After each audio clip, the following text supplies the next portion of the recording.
I'd make a couple points, Carl. First, Judd is correct. We are on an unsustainable path. And we can go on longer than Greece because we're bigger, our capacity to borrow is greater, but then at the end of that road is a bigger problem. So you can't go there. That's number one. Number two, eventually the markets will impose discipline on our political system. The path of political least resistance is to spend more, tax less, and worry about the deficit later. But eventually the credit markets will react, the currency markets will react, and some discipline will be imposed. If we wait for that day, the pain will be much more severe. So we need leadership to act before then. That's number two. But number three, I would say, in all fairness, this has been a bipartisan problem. This president did not create the beginning of the deficit problem. And you did have members of the previous administration who famously said, I think it was Vice President Cheney, deficits don't matter.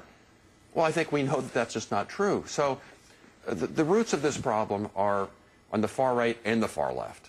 And we need a joint agreement for the sake of our children and the prosperity of this country to come together and deal with this problem in a responsible, bipartisan way, jettisoning the ideological baggage of both sides, which at the end of the day the markets won't support. But Evan, I agree with what you're saying, but you've got to admit that this administration basically believes that you create prosperity by growing government. And if you look at the numbers, that's undeniable. I mean, since this administration's taken office, they've added $56,000 of debt every second. That's in addition to what they inherited.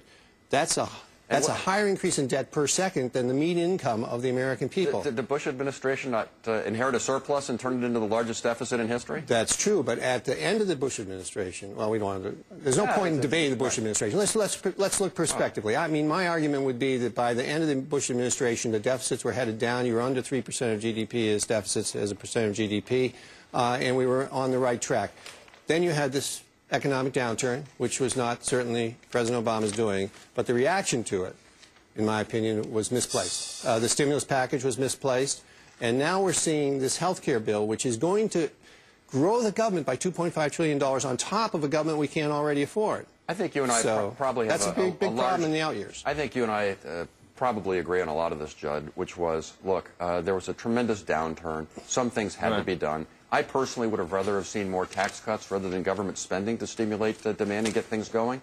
But there were even Republican economists were saying something had to be done. What we should have combined that with was short-term stimulus and long-term fiscal discipline. They should have gone hand in hand. That is true. It should be a two-step dance.